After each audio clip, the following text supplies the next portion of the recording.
आमच्याकडे आमच्या समाजाचे लोक आलेत खरेदीसाठी. हे बघा त्यांनी एवढे कपडे घेतलेत, त्यांचं लग्नाच्या साठी खरेदी केलेली आहे. माझ्याकडे 1 लाख रुपयाची खरेदी केली. दोन्ही पार्ट्या आलेल्या आहेत, नवरीकडची पण नवऱ्याकडची पण, दोन्ही पार्ट्या आल्या. त्यांना आता रेट दिला, त्यांनी हल्ल्याला वगैरे तिकडे मनगुडला खरेदी करत होते. त्यांनाच आता रेट वगैरे कशी पडली ती विचारतो तुम्ही, आणि त्यांना गिफ्ट काय भेटलं ते मी विचारतो, तुम्ही ऐका. कपडे तुम्ही घेतला, तुम्हाला रेट कशी वाटली? बरं आहे, थोडं डिस्काउंट मध्ये बरं. पहिला कुठे खरेदी करत होता तुम्ही?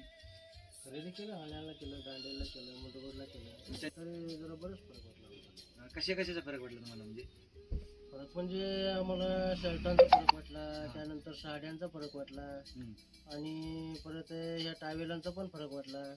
बरं, तुम्हाला आता जे पाहिजे ते सगळं भेटलं बी, आणि परत आम्हाला पटकं पण तुम्ही फिरे दिले. किती पेटे दिले? दिलं ते 100 आणि ते 25, म्हणजे 125 पटके दिले. किती हजारच्या खरेदीवर? 50-60 हजारच्या खरेदीवर. ऐका, तुम्हाला पण अशीच गिफ्ट मिळणार आमच्याकडनं. लांब लांब नाही, हे 10,000 रुपयाची गाडी करून घेऊन आले आज. तुम्ही पण या, तुमचे 10,000 गेले तरी इथं 20,000 वाचून पाठवतो. धन्यवाद.